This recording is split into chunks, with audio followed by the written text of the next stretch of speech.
what's up guys? My name is Zach and today I am driving a 2002 Saturn SC2.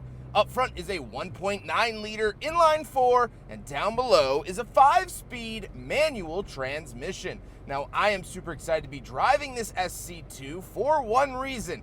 This is the third generation of the SC and I have not reviewed it here before. And so today I'm excited to look at the final generation of the SC before Saturn kind of went a little off the deep end. But if you'd like to submit your own vehicle and have it reviewed here on the channel, you can head on over to my website, zackpradel.com/submit.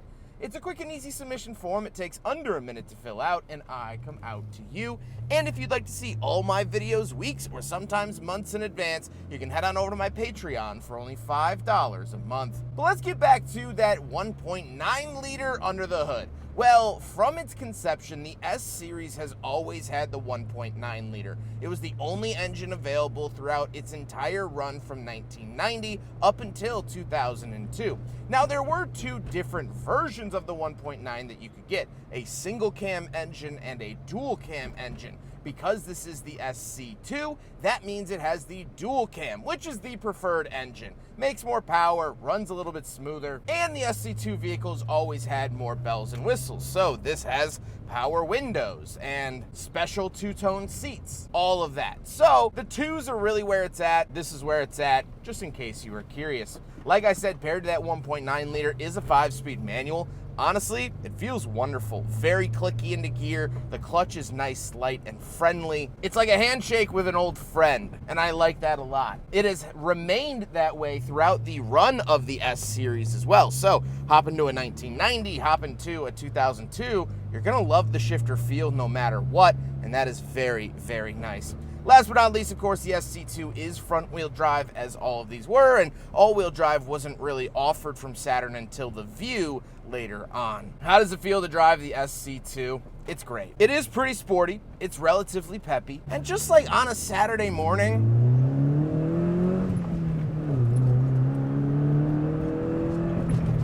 you row it through and you have some fun. That's it. It's very, very simple. Are you going to really turn heads with this thing? Not really. It's not going to blow you away. It's not this crazy performance automobile, this hidden secret or anything, but it's just a nice little sporty experience that can be had for not that much money. And that's the big ticket item. It's not that much money, so it's enjoyable. I get to row my own gears. It's not a bad day. It's definitely not a bad day. With that stuff out of the way, let's talk about the interior. Well, in front of me, I have 4 gauges. Off to the left is the fuel and speedometer, and off to the right is the tachometer and coolant temperature. On the steering wheel, we do have cruise control options to the left and right. Has this sort of low slung grip steering wheel, and I think a more aggressive sporty steering wheel would do this car good. These low grips kind of make it feel more of like a cruiser car than a sports car, so if you want to change something out, maybe that would be it. Off to the left, we do have our fog lights, traction control, and our dimmer switch, as well as a climate vent. And moving on to the door, we have the latch to get in and out, power locks, and that's it, because the power windows are found in the center. Moving into the center, we have 2 climate control vents, aftermarket radio, climate controls, very, very simple here, temperature off to the left, fan speed in the center, where to send it off to the right, 12-volt outlet, and a little tiny cup holder, so we will do a big friggin' bottle test, and very predictably, the SC2 fails the big friggin' bottle test. And then we have the shifter in the center. Obviously, the shift boot has been swapped out for a Crown Royal bag. And we do have power windows and power mirrors. Both very, very nice features here in the SC2. Then we get another cup holder, and this cup holder actually does pass the big friggin' bottle test. So I was wrong to judge so quickly. The SC2 actually does get a pass.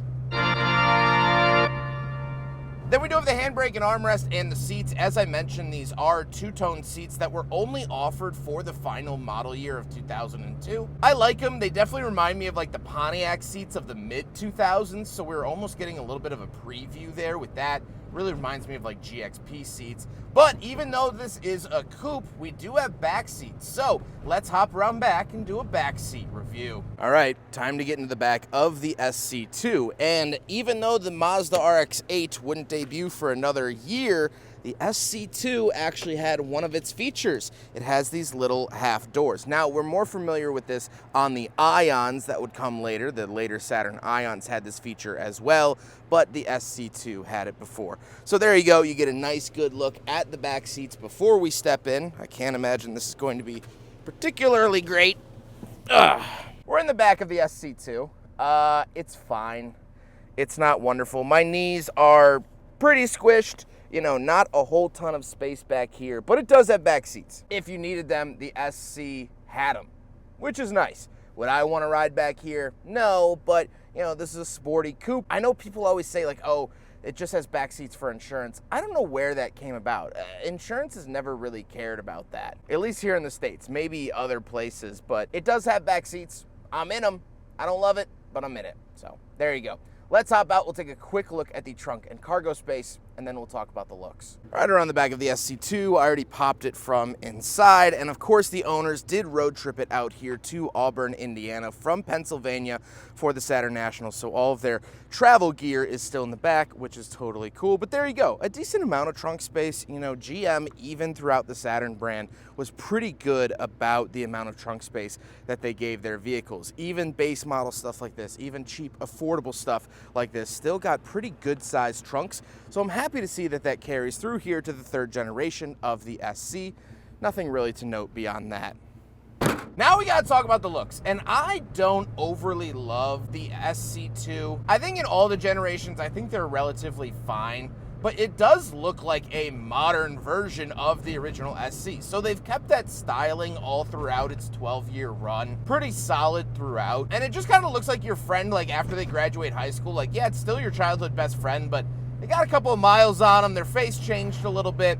That's how I feel about this, which isn't necessarily a bad thing, but it does look and feel bigger than the original SC. So if you're a big fan of the size of that car, you might want to test drive one of these before making a purchase. But with all of that being said, let's get on to my final thoughts. What do I think driving finally the third and final generation of the SC from Saturn? Well, I like it a lot. Here's the thing. It's great to drive. It has a wonderful manual transmission. Very notchy in the gear, very responsive. The dual cam is fun enough. I really, really enjoy the overall experience. I like the look of it. I like the quirkiness of the 3-door. I like the coupe.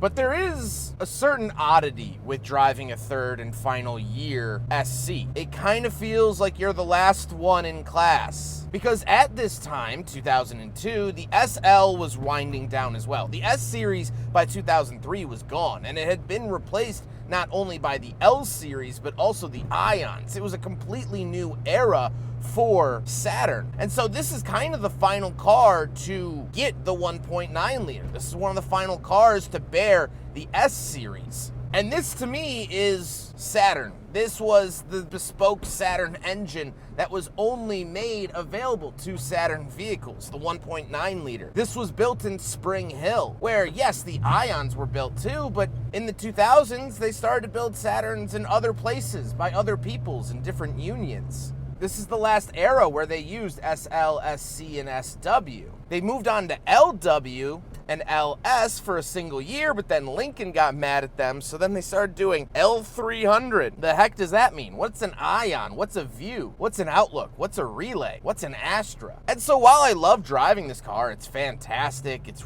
really, really enjoyable as a little sport coupe, there's a certain fog in the distance when driving this car. This car is still in the glory days, but the glory days are numbered. Saturn as a brand was starting to become numbered. And so I'm having fun.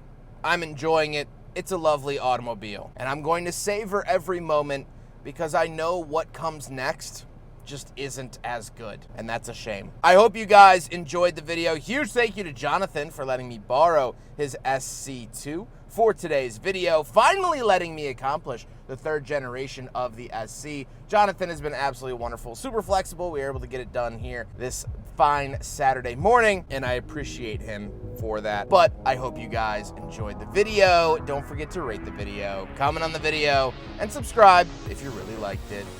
Take care, guys.